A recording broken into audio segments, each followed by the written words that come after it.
Hey all, here OS Reviews. In this video, we're taking a quick look at the Soundcore by Anker Liberty 4 Pro TWS wireless buds.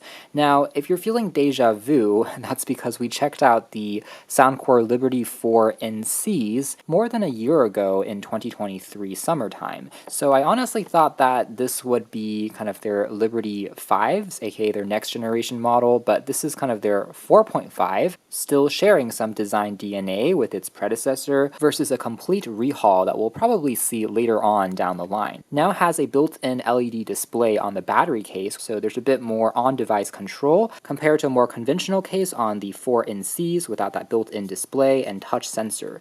In addition, the case now is a lot more shiny. It's almost chrome-like or mirror-like in its finish. It will attract more fingerprints, but just makes it seem a bit more mysterious compared to the matte finish of the regular 4NCs. The Pros, of course, are using all new drivers, aka speakers inside. In fact, these are dual driver units now, so they should pack even more detailed reproduction of trebles in addition to bass, and Soundcore is calling these their adaptive ANC 3.0 technology versus 2.0 from before, and that's because they now have additional sensors, including one for measuring the barometric pressure to more quantitatively know if you are feeling discomfort when you're wearing it with the active noise cancellation feature turned on. It will try and adjust and compensate automatically. Otherwise, the battery life can last for 10 hours of continuous music listening, same as before, but the battery case is actually a little bit shorter now, 40 hours versus 50 because of the built-in display and some of the extra sensors on the Pro version. You still have fast charging though, so just 5 minutes in the case will get you 4 hours of additional listening time. Pretty good,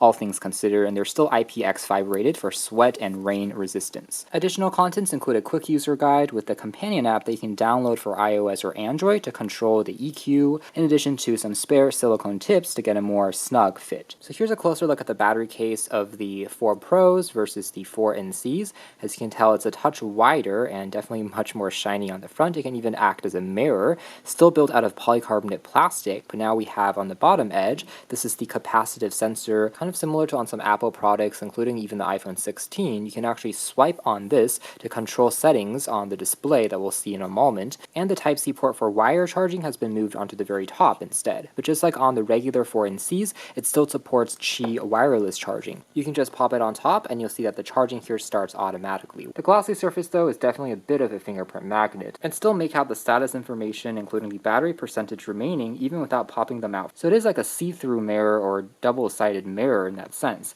and the screen only becomes visible once it lights up underneath. Of course, when you slide the case open, the screen is even easier to read, and it also now shifts into more status information. The buds though continues with the super shiny chrome-like design as the front of the casing, so it really does resemble jewelry in this light blue colorway. I have to say this is probably the shiniest looking pair of wireless buds that I've ever seen. Now just as a comparison, the regular 4NCs have a spring assistant mechanism that you can press on once to flip them open, so this is a slider design instead, and again the buds themselves are matte instead of being shiny. However, they're both quite attractive looking, and dimensions are surprisingly not too different between the Pro versus the regular variant. So the overall weight and feeling as you're wearing them is honestly not that different, and otherwise the shape of the buds, very reminiscent of the AirPod Pros, are quite comfortable even for a couple of hours of continuous listening.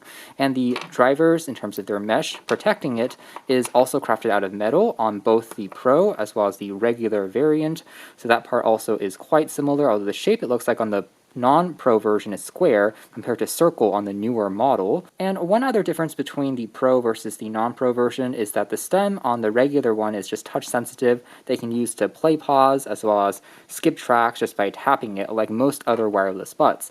But the newer Pro model actually has side-mounted control. So just like with the casing, you're able to swipe up and down to adjust the volume using this particular gesture. It's a touchpad now, and also you can squeeze on the sides to play and pause music, really taking a page out of Apple in that particular design aspect. As we are swiping it up and down, you can see it also go up and down accordingly.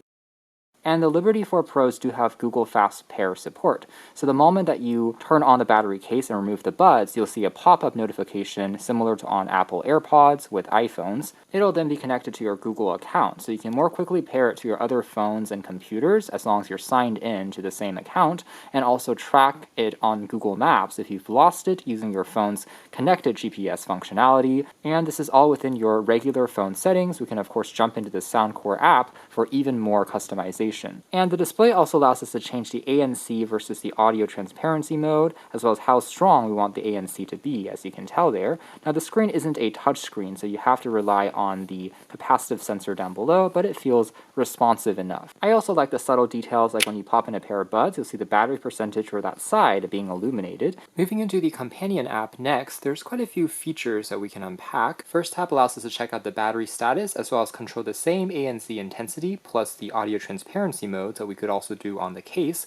And then down below here, you can activate an airplane mode that will use the barometric air pressure sensor to optimize on the comfort of the active noise cancellation experience. For example, during landing as well as takeoff, as you are rising in elevation as well as going lower, it'll try to reduce some of the popping sensation that you might otherwise feel. And then the second tab here is where we can trigger the Hear ID hearing test. We've seen this on headphones from Soundcore in the past. It takes about just a minute or so to complete, playing back a series of sounds, and you just have to click yes or no, are you able to hear or prefer sound one or the other, and it will calibrate creating your own optimized EQ. Alternatively, you can go into some of the defaults, such as Soundcore Signature, which already sounds quite good thanks to that all-new 10.5mm dynamic driver, and also a titanium coated tweeter for trebles. You can also go into an acoustic mode here in addition to a bass boost mode, bass reduce, classical as some other examples. Under more, you can find even more. R&B, rock, audiobooks are all profiles that you're able to adjust, or you can go into a more manual control, allowing you to change the frequency sliders yourself as an alternative to the automatic Hear ID test. And Soundcore have gone one step further this time around. You can even check out your custom created Hear ID EQ for you to fine adjust a little bit more, or you can choose other music genres that we saw there from before and kind of merge it with your custom Hear ID curve, essentially applying an average of two different equalizers and splicing it into one. So again, pretty feature stacked as far as EQ controls are concerned. And under the final tab is going to be some of the controls. So things like the volume up and down on the side of the buds aren't going to be adjustable, but other ones, including play pause, double tap, triple tap, can also control other commands. Last but not least, the gear icon up top also gives us functions like dual connection, so you can pair with both a phone in addition to a laptop at the same time, and then switch automatically based on what device is playing back music. There's also a fit test that will play back a series of sounds, so you can know if you get the correct silicon tip size or not. There's something called Easy Chat on this model as well, which will lower the music volume when you're making a call, but still play back maybe a trickle of sound around 10% in the background simultaneously. And by the way, these buds do also have an ambient light sensor, so they can detect when they're being worn and removed to automatically play and pause the music, just like on AirPods. And the exhaustive list of features continue with a safe volume mode. So for protecting against hearing loss, you can set a maximum threshold when it comes to the volume. The app will then reduce the volume level if you're hitting the maximum. And there's also audio prompts, so these wearing tones you can also turn on and off. In addition to under sound mode, this is where you can switch into the high-res audio LDAC codec. One thing I will say though is LDAC is only compatible with Android smartphones at this point in time, so iOS users unfortunately won't get the full advantage here, but with this mode flicked on, you can technically transmit the most detail wirelessly compared to standard SBC or AAC. You get 4 times more detail being sent over Bluetooth. So if you are really an audiophile and you're super discerning about your tracks, this might be something to consider. However, it will also increase the latency since you are sending more data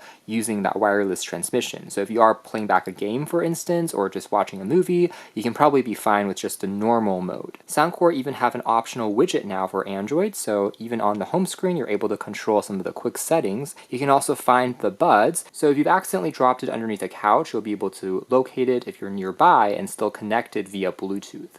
And the casing, by the way, even has a small speaker now that will act as an alarm, so you'll be able to detect that one as well, which is a feature that we really haven't seen before. Last but not least, there's a power-saving auto-off function that you can set, and under charging case settings, so you can add other widgets and controls over to it, for instance, spatial audio, allowing you to switch between different profiles, such as when you're listening to music, watching a movie, gaming for low latency, in addition to the aforementioned head tracking for spatial audio if you want a little bit more immersiveness. We'll touch on that more as we discuss the audio quality in a moment, and the next tab here is is going to be atmospheric, so this just detects the air pressure using that barometric sensor. You can now see the reading on the case as well. You can also trigger the Find My Device alarm for the left and the right buds, plus you can even use it as a remote selfie button now, so you can hold the phone a little bit further away or set it onto something and then use the key here just to tap and snap an image. So now the expanded list of functions on the charging case will be reflected as such, and it still feels pretty responsive. You can double tap on it 2 times to jump inside and see the status information, as well as double tap again to exit into the previous page. So not too bad when it comes to kind of navigating around, everything still feels responsive enough. Here's another test of the selfie button here working, and again, as long as you're within a range of around 10 meters or 33 feet, it seems to do a decent job. Moving into audio quality next, and expanding a little bit more on the aforementioned different profiles, I would say the difference between music, podcast, movie, and gaming don't really change the sound signature per se. That part is still controlled by the EQ, which we covered earlier. It's more about controlling the latency for it to feel more responsive. If you're doing fast action gaming, for instance, it will also decrease a little bit of the audio transmission detail. And for music, you do have the aforementioned spatial audio if you want to trigger that using head tracking, since yes, these also have built-in accelerometers, and as you're tilting your head up, down, left, and right, it will make it seem like the sound is also slightly moving around. This effect gets applied to any track that you're listening to, so your initial position is going to be the center point, and as you are then turning to the left, it's going to sound like the audio is a bit more louder on the left side and more quiet on the right, so on and so forth. It's kind of a fun touch, and if you're listening to certain live recordings, it might be a bit more immersive. That being said, it's mostly just software optimized or simulated compared to on Apple's head tracking and also 360 sound, which also requires the audio recording itself to be captured in 360, can create a more convincing and high quality effect. But for something that's just driven by built-in accelerometers, it's still a nice touch. Also, glad to report that these are not just a case of style over substance. They were actually quite satisfying in producing a fair amount of depth, a bit of kick when I'm listening to drum beats for it to sound satisfying without overpowering, but still plenty of details in the vocals, trebles, because of that dedicated tweeter. Plus, if you pair that with higher quality audio recordings and LDAC, you do get a very pleasant listening experience, super easy to get sucked in, plenty of volume here as well. Plus, for something that is so small and lightweight, don't really sound too tinny or thin either. I think that's also helped by, again, that dual driver setup, since one speaker is responsible for the highs, the other is responsible more for the bass. So it gives the illusion that you are wearing larger headphones than they really are. And also they are quite clean sounding, not too much static or hissing or interference either, which is expected for a kind of flagship grade pair of buds. Unless of course you have ANC turned on, then it will still have a bit of that kind of gentle white noise in the background as it's trying to compensate for some of the noise around you. But even then it's not bad, particularly in terms of comfort because of the added barometric pressure sensor adjusting by itself automatically, which is impressive considering that the Liberty 4 NCs were already excellent sounding wireless buds. These are just a hair even more refined. Not to mention that the effectiveness of the ANC is indeed very impressive. So regardless of if you are on a flight, if you're just in the car, at the office, lower engine sounds, fan noises do get almost completely repressed and you're still able to listen to music without getting disturbed. The audio profile and tuning remains consistent whether you have ANC turned on or off. So that is more or less it as far as our hands-on review of this all-new soundcore by Anker Liberty 4 Pros. Again, coming into this looking at the name alone, at first I was just feeling a little hesitant because I thought, okay, this might be just a rehashed version of the existing Liberty 4s that have been out now for quite some time, but I'm coming away actually quite impressed because I think there are substantial upgrades here in pretty much every department. We've got a more interactive battery case, which is still pretty responsive and easy to use. The drivers sound extremely detailed and rich, and we have even more effective ANC, autoplay and pause, to wireless charging, to a super feature-stacked companion app, all remains here. So these are absolutely flagship-grade wireless buds that do sound and perform quite nicely. In fact, if they wanted to name these the Liberty 5s, I would honestly not complain either. Perhaps the only reason why they are still keeping it as part of this generation is due to the design from afar, the color scheme of blue still seeming in line with that Liberty 4 series. But regardless, these are filled to the brim with functionality and perhaps the best pair of wireless buds from Soundcore yet. So you can check out more details if interested in the links down below. For now, that's been our video. Thanks for watching here at OS Reviews. That has been the Soundcore by Anker Liberty 4 Pros.